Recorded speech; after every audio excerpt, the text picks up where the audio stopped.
สบายดีเนาะสำหรับคลิปนี้เราจะมาแนะนำวิธีการป้อนข้อมูลแบบฟอร์มนะปกติเราจะพิมพ์เป็นห้องเนาะที่เวลาพิมพ์ปุ๊บคือเราจะได้เรียนเทละห้องนะที่เราพิมพ์นะ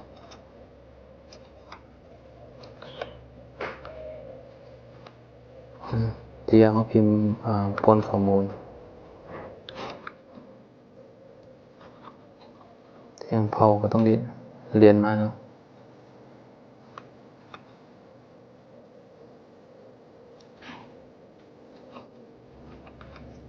วันเดือนปีเกิดเนาะเรียนมาเอง30 เดือน 11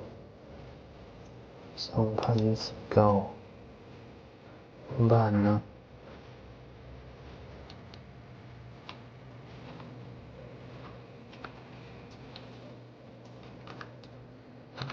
เมืองใส่แข็ง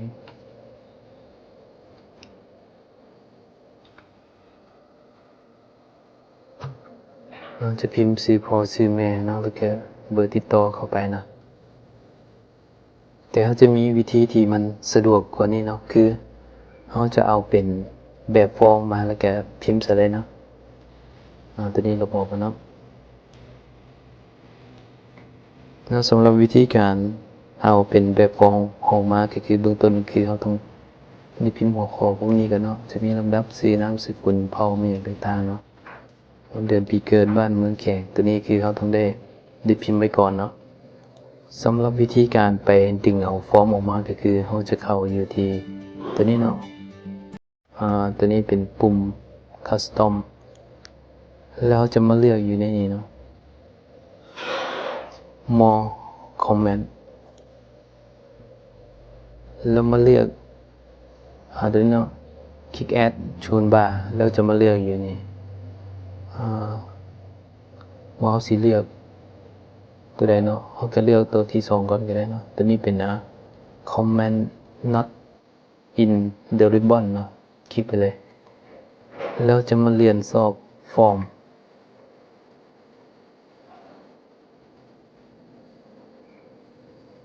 เนาะฟอร์มก็ขึ้นต้นด้วยตัว F ตัวนี้เนาะฟอร์มก็คลิกฟอร์มเลยเนาะหลังจากที่คลิกฟอร์มแล้วเขาจะคลิกไปที่ Add เนาะ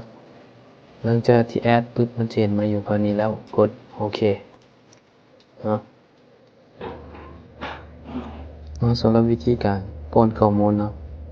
ที่ยาวว่ามีลำดับ1ฮอด10เนาะวิธีการป้อนคือเขาจะคลิกเข้าที่ห้องชื่อนามสกุลเนาะหลังจากนั้นมาคลิกเข้าที่ตัวนี้เนาะฟอร์มสังเกตว่าจะเห็นลำดับ1อยู่นี่มี1ฮอด10เนาะอยู่ในนี้เขาก็พิมพ์ชื่อเข้าไปเนาะมีชื่อนามสกุลเนาะก็พิมพ์เลยตัวอย่างพิมพ์เข้าไปเนาะ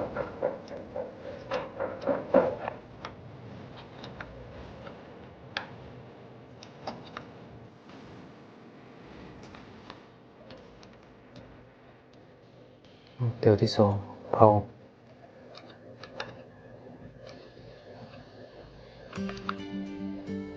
เดือนปีเกิดมันก็พิมพ์เลยเนาะ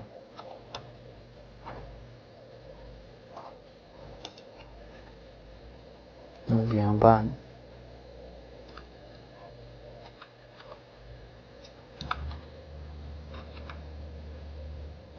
เมืองใส่แข็ง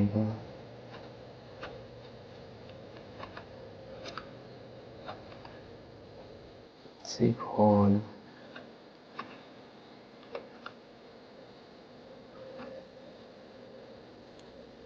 ซีเมก็พิมพ์ไปเลยเนาะ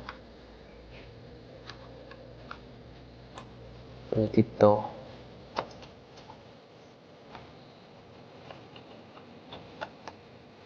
หลังจากที่เขาพิมพ์เป็นทีเรียบร้อยเนาะเขาจะคลิกที่นิ้วหลังจากที่เขาคลิกที่นิ้วปุ๊บข้อมูลจะเพิ่มให้เราไปตามแต่ละห้องทันทีเลยเนาะข้อมูลจะเพิ่มให้เราตามแต่ละห้องทันทีเนาะพิมพ์แบบนี้ไปจนฮอดผู้สุดท้ายเนาะ หลังจากที่ว่าเราพิมพ์แล้วเนาะก็กดที่โค้ดเนาะเพื่อทำการปิดเนาะสังเกตเห็นว่าเราจะได้ข้อมูลเข้ามาทันทีเลยเนาะไม่จำเป็นต้องเลื่อนไปเลื่อนมาเนาะสำหรับคลิปนี้ก็มีเพียงเท่านี้เนาะ